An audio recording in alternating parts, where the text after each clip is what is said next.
You inherit too much power. You have proven you can rule yourself. Now you must learn to rule others.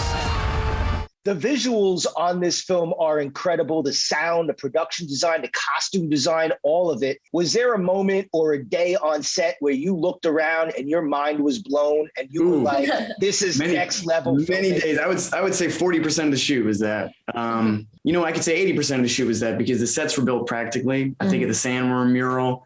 I think of the ornithopters, the spaceships. Those were all there. And, at the beginning of I feel like when you start an acting career, the genre of projects you do are on natural sets or natural environments. So this really felt like a sort of a step up in that regard. Just the level of production design and level of actual production was insanely huge. And then, as Zendaya and I keep talking about, to be in the Wadi Rum Desert in Jordan, to go to Abu Dhabi, I got to finish in Norway.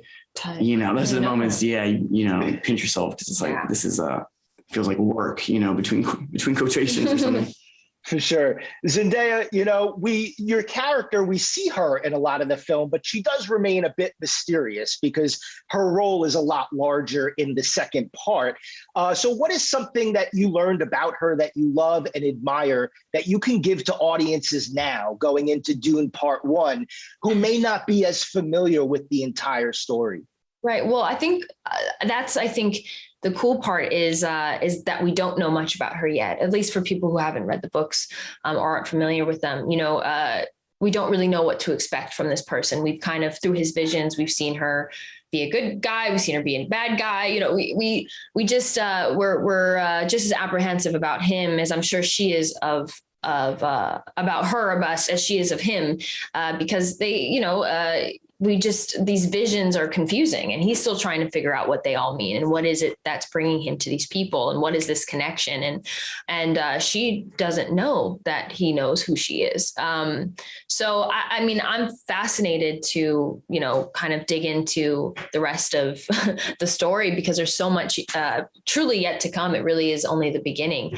And I think I enjoyed every moment that I spent on that set, like he was saying, like just not only the cast and the group of people that was there, but also these gorgeous natural rock formations that we got to shoot in. And I was just like, this is unreal. Like I'm in Arrakis. Like we're here, we're doing this. Like I'm on another planet. It truly felt that way in a lot of ways. So yeah, I'm excited and to be one with the desert again. Once more.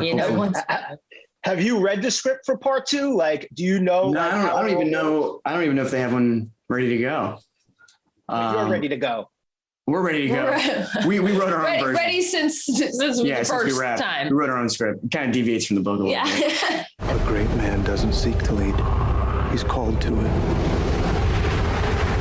But if your answer is no, you'll still be the only thing I ever needed you to be. My son. Rebecca, I'll start with you. You're no stranger to big blockbuster filmmaking, big action sequences. This film feels like it's on another level. What is something that you got to do on this film that you've never gotten to do making movies before? It's a hard one because it will easily fall into what can sound like criticism to other films. That is not where I'm going to take this.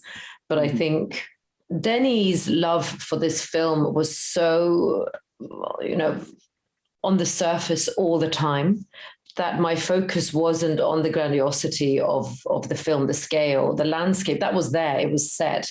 There wasn't enormous stunt sequences. There were a couple, but it was the intricate scenes between the characters. It was deep diving into a role and someone that he has nurtured and that he knows where he wants to take her and them and him.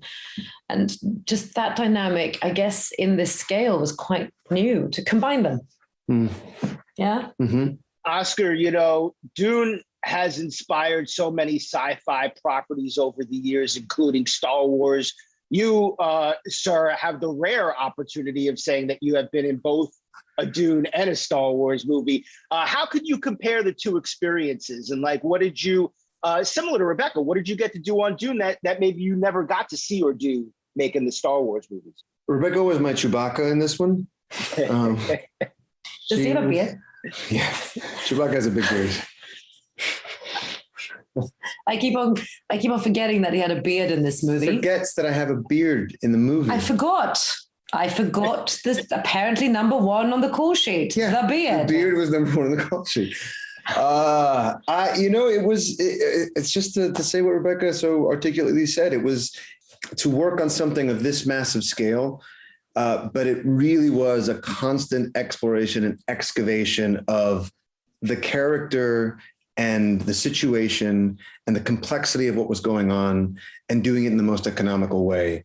I would always go back to the book and come up and say, hey, in the book, there's this thing. I know that we're not doing that. Is there a way to bring this element into this scene? Or maybe we can add You did do that a lot. Yeah. I felt really bad because that wasn't deep diving as much. I remember. Well, you already had so much to do. There was so much to do, and there was but for the Duke in particular, I think, the way that he's presented in the book, it's a very specific thing. And then this is kind of changing that up a bit. So it was like trying to bring in those elements. And he was so open to doing that and constantly doing that. So for me, that was a very different experience, regardless of the similarities of the scale. Without a doubt. And lastly, what's your relationship with sand after making a movie like this? Like, do you swear off beaches for a while, or do you have like a newfound respect for sand? What was the most interesting place you found sand? In your body? Can I tell you? I did. It wasn't for Dune, but we were filming in the same location for Mission after we'd filmed Dune. So I came back with the new crew of Mission, the same hotel, the same landscape. And we were doing scenes, and I had a big robe. So when I came back to reshoot, my pockets, they hadn't emptied, filled with the same sand from Dune. God, that's crazy. I know. And my heart went to Dune, not to Mission. That's awesome. Dreams make good stories. But everything important happens when we're awake. You've been in the blockbusters before. You played badass warriors. What was it about this film and this role that just rocked your world, and you were like, I got to do it? Denis, the director, he's my favorite director in the whole world. So I can't even believe he picked me. It wasn't even to this day, I'm just like, why? There's so many other better people out there. So it's a very humbling, and I'm just thankful to be a part of this movie. So. Was there a moment on set that you looked around and it kind of just blew your mind? You were like, this is next level filmmaking right here?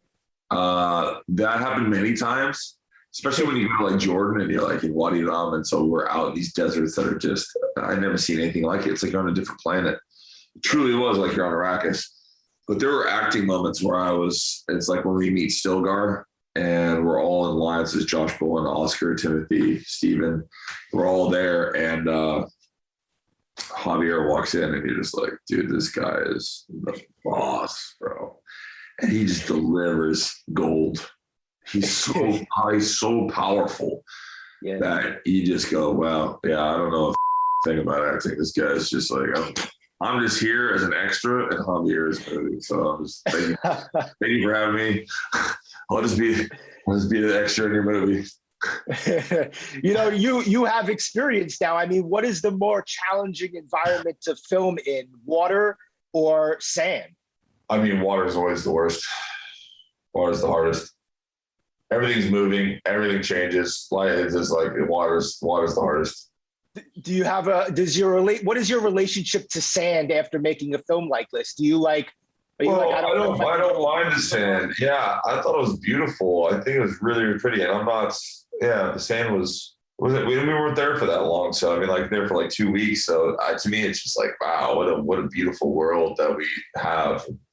We need to take care of it. There's so many different, you just don't experience that coming from the Midwest, Yeah, for sure. I know you're working on the next Aquaman movie as we speak. What's a little something that, for the fans watching this that you can tease about your next blockbuster after Dune? Well, it was this Aquaman this time around. I feel like pulling out all the stops, buddy. Like it's we all learned something on the first one. It's exciting because, I haven't made too many sequels. I just know that it's even on the page, it's absolutely wonderful. There's so much going on. I think the stakes are a lot higher. There's a lot of comedy. So, I mean, I giggle reading it.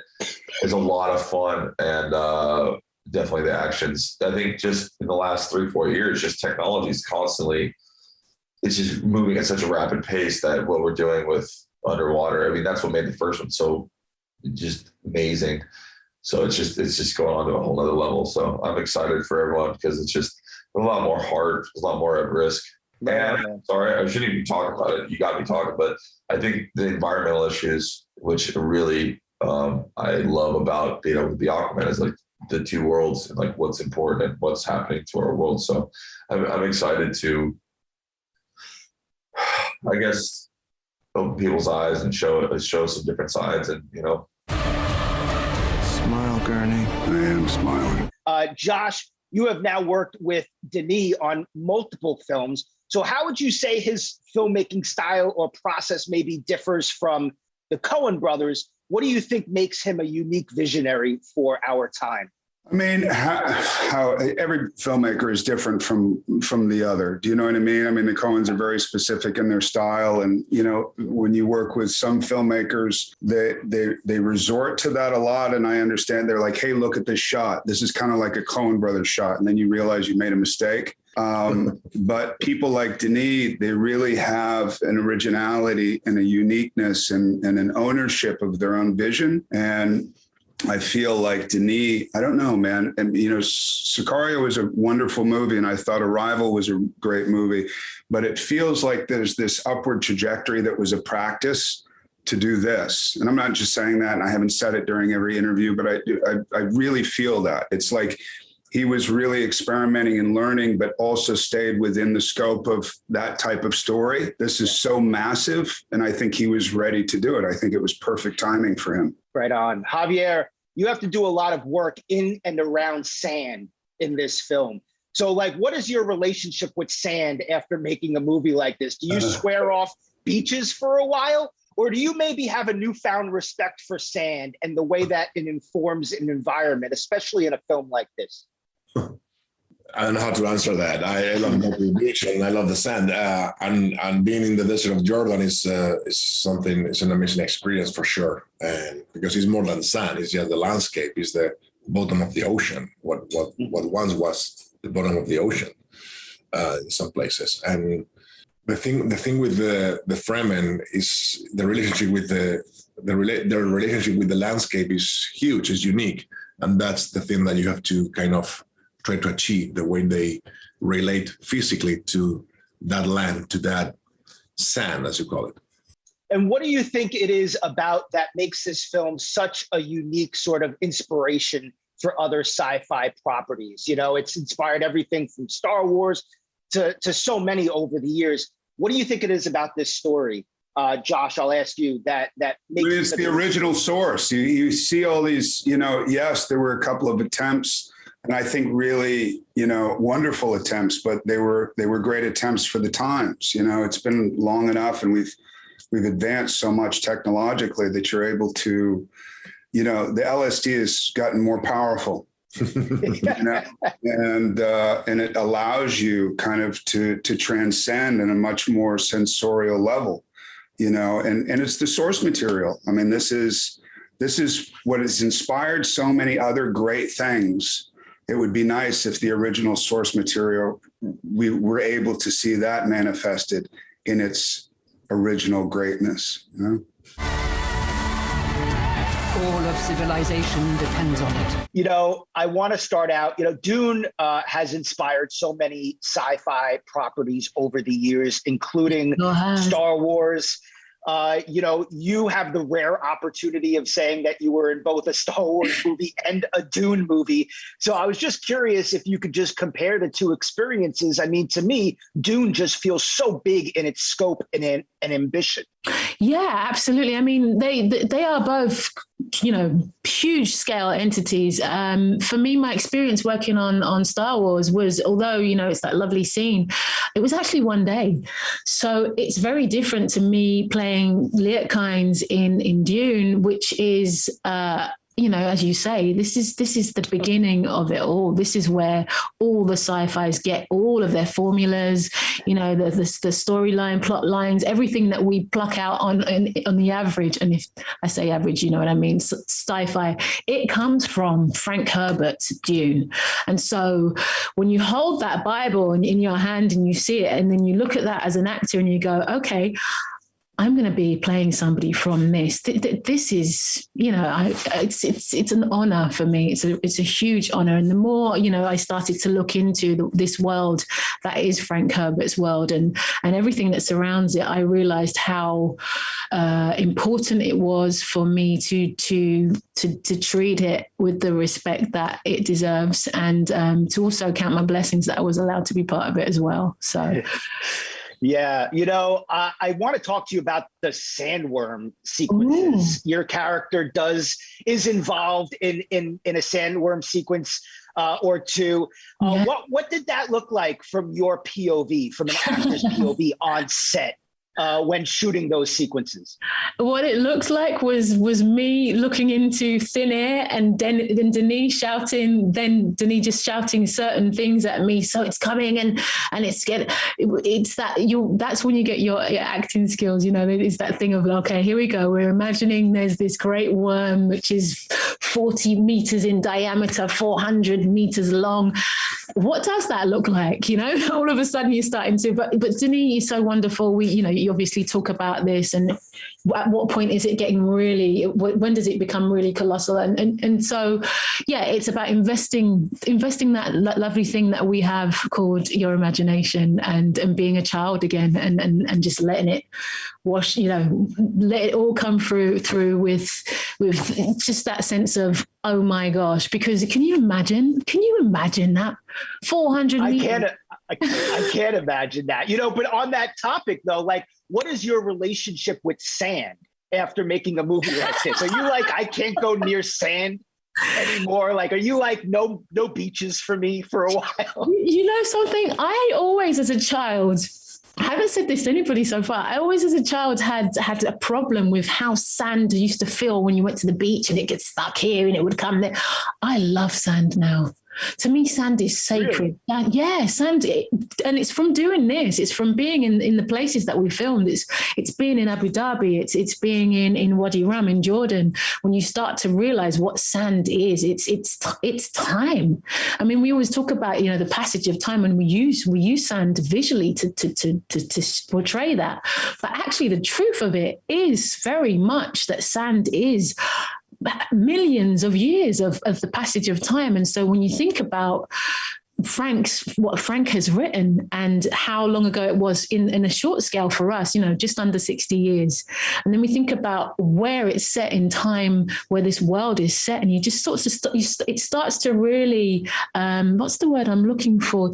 It just changed the way that I envisaged most sci-fis, let alone this world, and how the endless possibilities that can occur because of that passage of time. But it also made me think about the last couple of years where we've been and what we've achieved and what we've learned, and the potential for so many other positive things to occur in our lifetime. What can we do to make things better? And I think that was something that Frank was at the heart of what he was writing. So yeah, every time I talk about it, there's something else that I think, wow, good. And I'm sure, you know, that was the plan from him, you know, to wake us up, you know. Son sees too much. This is why, Dune. Kill them all. God in heaven. You know, Dune served as an inspiration for Star Wars and for many other sci-fi properties over the years. Why do you think Dune deserves to stand alongside the all-time classics of the genre? And how does this film help cement that status? I think it'll be obvious when it comes when people are actually able to see this film. But it just, you know, it was there on page, but it took kind of the brilliance of Denis Villeneuve to bring it off the page and put it onto film, which he did in an exceptional manner. I think obviously it's going to stand along with all those greats. It's one of the most beautiful films you've ever seen visually. but it also has the heart and the performances and the story to go along with it. I mean, when I watched this film, I watched as a fan. And at the end of this film, I was just processing it and just wanted more and wanted to see more. And those are the types of films that you really know are just going to stand the test of time. The films that kind of make you think and make you want more. So I think, easily this is going to stand out. It's going to stand alongside with the films and they're all my favorites. Star Wars and even Guardians of the Galaxy will stand up there with those films. And they're all different in tone, but still great films, great stories. Made by great filmmakers. So I think, it goes without saying, this is one of the greatest sci-fi films ever made. I can easily say that with pride. Yeah, I totally agree. It's sci-fi is a genre that sometimes have sort of always bordered to the ridiculous in terms of decor and the gadgets they try to invent to make it look like some future we don't know anything about. But here in this film, the effort has been put to create an absolutely new universe and no unnecessary gadgets, no unnecessary decor. It's there and it's alive, this universe, and it's a universe you've never seen, and you really experience it. You are put in a very beautiful, poetic, harsh, and human universe that Denis has created based on Herbert's books. Without a doubt. Stellan, you are unrecognizable in this film, which has to be, I imagine, a blast as an actor. Can you talk about the physicality of playing this character? Did you wear a suit? Were you ever elevated in the air like the character is at times? I saw something that said 80 hours of makeup that you had to go through. And then also, what did you just draw from in terms of becoming the Baron? One of the first things that I had, the discussions I had with the brilliant makeup artist Love Larsson and Eva von Baar that created this character is, and they know this, I've worked with them before, it is you got to make sure that your face is visible somehow, that you can still express yourself with your face and with your eyes. So if you look at him, you can actually see it's me, right? And I can express myself as much as I want through it, which is paramount. And then it was 8 hours in makeup every day. That was an ordeal, and it was really heavy to wear. So I actually had to go to the gym and get a personal trainer for the first time in my life to be able to. Dave could have done this without extra training. I couldn't, because to wear a suit, right? To wear a suit like that. I mean, it's 40 kilos, and you want to be able to move in it. So that was hard work. But there was another part of the question that you said. What was that? Yeah, I just to draw inspiration, like what to become the character, like what. Yeah, I'm not a method actor. I don't ever become the character. I mean, when I act, I act with myself, but the character becomes because I deduct some parts of my personality and add and strengthen some parts of my personality, and then it becomes someone else, right? And I want to have as much latitude in front of the camera as possible. Now, the important thing is to bring him to life, not exactly how. And when you work with Denis, it's easy. I mean, you can try anything, and you feel safe in his environment, which means that you become brave, and you're allowed to make mistakes, and then you can try anything. And out of that comes all those things that you couldn't plan at home in front of the mirror. And it's those things that bring life. Only together can we stand a chance.